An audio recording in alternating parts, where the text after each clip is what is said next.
안녕하세요. 매일 성경으로 말씀을 만나는 시간 주변부 묵상의 북악하늘교회 임명진 목사입니다. 언제 오실지 모르는 주님의 재림을 맞이해서 우리는 무엇을 준비해야 할까요? 특별히 점검해 볼 만한 것은 무엇이 있을까요? 오늘 본문은 마태복음 25장 1절에서 13절까지의 말씀인데요. 혼인잔치를 준비하는 10처녀에 대해서 생각해 보는 시간을 갖도록 하겠습니다. 먼저 본문 말씀 제가 읽어보겠습니다. 그때 천국은 마치 등을 들고 신랑을 맞으러 나간 10처녀와 같다 하리니 그 중에 5은 미련하고 5은 슬기 있는 자라.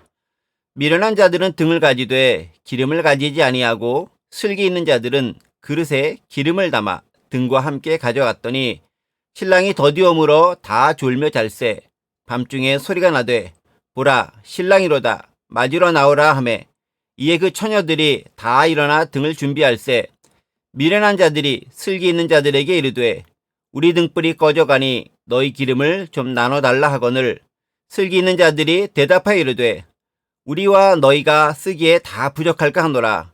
차라리 파는 자들에게 가서 너희 쓸 것을 사라 하니 그들이 사러 간 사이에 신랑이 오므로 준비하였던 자들은 함께 혼인잔치에 들어가고 문은 닫힌지라.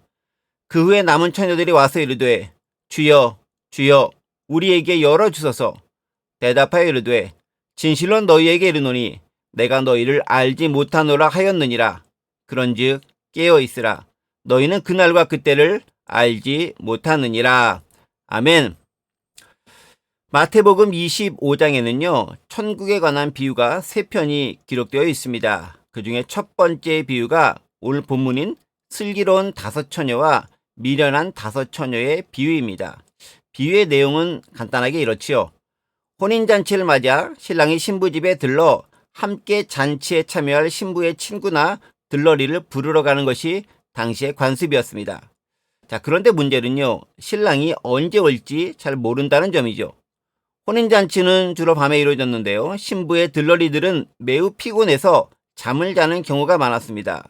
그러다가 불현듯 들이닥친 신랑의 들러리들은 놀라지만 다행히 등과 불을 밝힐 기름을 미리 준비한 들러리들은 함께 그 혼인잔치에 참여할 수 있었지만 기름을 준비하지 못한 자들은 참여하지 못하고 문이 닫히게 된다는 내용입니다.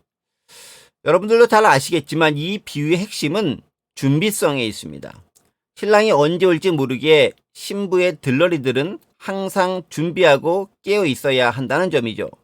그래서 비유 마지막에 예수님도 강조하면서 말씀하시는 것이 있습니다. 그런즉 깨어 있으라. 너희는 그날과 그때를 알지 못하느니라 기록되어져 있죠. 그날과 그때, 즉 예수님의 재림의 때는 그 누구도 알지 못하기에 항상 준비하고 있어야 한다는 것이 핵심입니다. 바로 이 점을 염두에 두고 비유에서 주의 깊게 봐야 할 몇 가지 항목들을 조금 더 살펴보면서 우리 자신을 점검해 보는 시간을 가지면 좋을 듯합니다. 먼저 첫 번째는요. 슬기로운 처녀나 미련한 처녀 모두 잠을 자고 있었다라는 점입니다. 결혼하게 될 신랑이 늦게 오는 건 예사로운 일이었습니다. 문제는 언제 올지 모른다라는 거죠. 들러리들은 대략적인 시간을 정해놓고 기다리고 있긴 하지만 하염없이 기다리기엔 너무 힘들기도 합니다. 그래서 종종 기다리다 잠이 들곤 하죠. 여기까지는 아주 자연스러운 생리 현상입니다. 잠을 자지 않고 있는 것 쉽지 않다라는 거죠. 우리는 그것을 기억해야 됩니다. 깨어 있으라 라는 말은요. 너희가 잠을 자지 말고 있으라는 뜻이 아닙니다. 그건 준비하고 있으라 라는 경고의 말씀인 것이죠. 두 번째는요. 슬기로운 처녀와 미련한 처녀의 차이는 그 준비성에 있는데 그 준비는 기름을 갖추었느냐에 따라 달라져 있다는 것이죠. 등과 기름이 각각 상징하는 것들이 있습니다. 등은요, 불을 밝히기 위한 도구이고 기름은 그 등을 밝히는 데 필요한 연료입니다. 등은 형식으로서의 신앙생활을 상징한다면 기름은 신앙생활을 가능하게 하는 성령의 능력을 상징하는 것이라 할 수 있죠. 문제는요. 한번 갖춰놓은 형식은 시간이 지나도 그대로 유지되는 것이 쉽지만 불을 밝히는 연료로서의 성령의 역사는 우리가 주의를 기울이지 않으면 금방 상실할 수 있다는 데 문제가 있습니다. 그래서 끊임없이 재충전해야 하는 것이죠. 성령 충만은 단지 일회적 작용이 아닙니다. 회개는 유례적으로 우리가 구원에 이르도록 이끌어주긴 하지만 성령 충만은 매 순간 우리가 경험하고 간구하고 누려야 할 것이죠. 끊임없이 충족해야 할 신앙인의 의무, 그것이 바로 성령 충만입니다. 자, 셋째는요, 미래에 대한 준비는 항상 현재에 있다는 점입니다. 신랑이 언제 올지 모른다는 점은요, 바로 현재, 지금이 중요하다는 것을 의미합니다. 미래의 정확한 시점을 안다면 그때 임박해서 준비할 수도 있겠지요. 그러나 우리는 한 치 앞도 내다보지 못하는 그런 존재에 불과합니다. 1시간 후, 아니 10분 후에도 무슨 일이 일어날지 저는 알지 못합니다. 때문에 그때 가서 준비한다는 건 너무 위험한 도박이고 큰 위험성을 안고 있습니다. 그래서 항상 지금 당장 뭔가 일이 닥쳐도 대처할 수 있는 준비, 그게 우리 가운데 갖춰져 있어야 하는 거죠. 구원이 바로 그렇다는 겁니다. 나중에 예수 믿으면 된다는 말은요, 자신의 인생을 너무 무책임하게 미지의 한가운데 내팽개쳐 버리는 것과 같은 일입니다. 지금 제대로 준비하고 갖춰야 한다라는 것이죠. 자, 네 번째는요, 친구의 기름을 내가 대신 줄 수는 없다는 사실입니다. 위급한 상황에 처한 친구를 불쌍히 여기고 그를 도와줄 수 있으면 얼마나 좋을까요? 하지만 기름의 양은 정해져 있고요. 그 기름을 나눠 쓰기엔 한계가 있습니다. 잘못하다간 나조차도 혼인잔치에 참여하지 못할 수도 있습니다. 그렇습니다. 구원에 관한 문제는 철저하게 개인적인 것입니다. 누가 대신해 줄 수 없는 일이죠. 내가 지금 챙기지 않으면 그 기회는 사라지고 맙니다. 성령의 충만과 하나님의 온전한 관계성은 공동체에서 조금씩 도움을 줄 수 있을지 모르겠지만 궁극적으로 그 모든 건 자신의 책임입니다. 내가 해야 하는 것이죠. 내가 하나님과의 관계나 성령 충만에 주의를 기울이지 않으면 성장과 성숙, 그것은 요원한 일이 될 것입니다. 다섯 번째는요, 문은 닫히면 열리지 않는다는 점입니다. 무척 잔혹하고 냉혹한 현실인데요.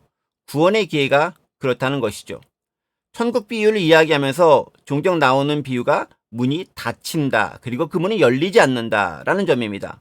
나중에 깨닫고 들어가려 하지만 이미 너무 때가 늦어버린 것이죠. 내가 너희를 알지 못한다라고 예수님은 선언하십니다. 그래서 바깥 어두운 데서 일을 가는 모습으로 그 비극적이고 안타까운 상황을 묘사하기도 합니다. 인생은 한 번뿐이죠. 더구나 우리는 불교나 힌두교 혹은 자이나교에서 주장하는 것처럼 윤회를 믿는 것도 아닙니다. 은혜는요, 그 은혜가 베풀어질 바로 그때 얻어야 합니다. 지나가면 못 얻는 거죠. 구원에 있어서 두 번째 기회 없습니다. 지금이 그때라면 바로 지금 그 구원의 기회 잡아야 하는 것이죠. 여섯 번째는요, 신랑은 도대체 왜 더디 오는 걸까라는 겁니다. 물론 결혼식을 준비하다 보면 여러 가지 사정으로 신랑이 더디 오는 것 일반적인 일일 수도 있습니다. 자, 그것이 바로 근데 우리 예수님, 즉 최후 심판자로서의 예수님의 재림을 상징한다라는 것이죠. 신랑의 오심이 그렇다는 겁니다. 자, 그런데 생각보다 주님의 재림 너무 늦어지고 있다는 것 여러분 아십니까? 신약성경에 기록된 지도 거의 2000년이 다 되어가고 있습니다. 너무 늦어지는 것 아닐까요? 2000년씩이나 지났는데 말이죠. 이유가 있습니다. 베드로후서 3장 9절 보면 이렇게 기록되어 있죠. 주의 약속은 어떤 이들이 더디다고 생각하는 것 같이 더딘 것이 아니라 오직 주께서는 너희를 대하여 오래 참으사 아무도 멸망하지 아니하고 다 회개하기에 이르기를 원하시느니라. 그렇습니다. 더 늦기 전에 빨리 돌아오라는, 빨리 주님께로 나오라는 그것을 기다리는 아버지의 마음이 그 안에 담겨 있는 것이지요. 하지만 우리는 기억해야 합니다. 더디 오는 것이지 안 오는 것은 아니다라는 것입니다. 늦게 올 때, 아직 늦지 않을 때 지금 기회입니다. 빨리 주님께 돌이켜야 한다는 것이죠. 마지막으로요. 우리는 등불이 꺼져가고 있는 그 시대를 살고 있음을 기억해야 합니다. 한국 사회에서요. 하나님을 믿는 사람들은 점점 줄어가고 있고요. 기독교의 숫자도 점점 쇠퇴해가고 있습니다. 그 영향력도 상실해져 가고 있죠. 예전처럼 그저 교회 문만 열고 전도만 하면 무조건 사람들이 찾아오는 그런 시대가 아닙니다. 신학교에 들어오려는 헌신된 사람도 점점 줄어들고 있어서 그 경쟁률이 미달에 다다르고 있습니다. 기독교가 사회에서 세상에서 본을 보이지 못하고 있다라는 증거고요. 조롱거리가 된 까닭이 아닌가 싶습니다. 연료인 기름이 충분해야 하지만 말씀과 성령의 역사도 사라지는 듯합니다. 대신 무관심만이 횡행하고 있습니다. 엉뚱한 이단이나 사이비가 판을 치는 시대, 그게 지금의 시대고요. 바로 등불이 꺼져가고 있는 시대를 상징적으로 드러내는 현상입니다. 꺼져가는 등불을 살리기 위해서는 어떻게 해야 될까요? 연료를 주입해야 합니다. 성령의 은혜와 능력이 발현되어야 한다는 것이죠. 지금은 바로 그걸 위해 우리가 애쓰고 기도해야 할 때가 아닌가 싶습니다. 남은 자의 역할이 그 무엇보다도 중요하게 발현될 때 바로 지금이 아닐까요? 지금 깨어있는 자가 먼저 기도하고 말씀에 정진하고 하나님께서 우리에게 맡기신 그 사명을 이 땅 가운데 온전히 이루어 교회의 사명을 잘 감당해 나갈 때 그 희망의 불씨를 조금이라도 살릴 수 있는 것이 아닌가 싶습니다. 함께 기도하겠습니다. 하나님 아버지, 최후 심판의 경고의 말씀이 무색하게 들리는 요즘 우리의 모습을 발견하게 됩니다. 하나님의 나라는 이 땅에 오고 있지만, 그리고 이미 왔지만 여전히 우리는 그 합당한 삶을 살지 못하고 마치 미련한 처녀처럼 그렇게 아무 관심 없이 무관심하게 살고 있는 듯합니다. 우리를 용서해 주시고 깨어있는 슬기로운 처녀, 준비된 사람이 될 수 있도록 도와주옵소서. 감사드리며 예수 그리스도의 이름으로 기도드립니다. 아멘. 오늘도 슬기로운 처녀와 같이 준비된 삶을 살아가는 저와 여러분 되기 원합니다. 샬롬.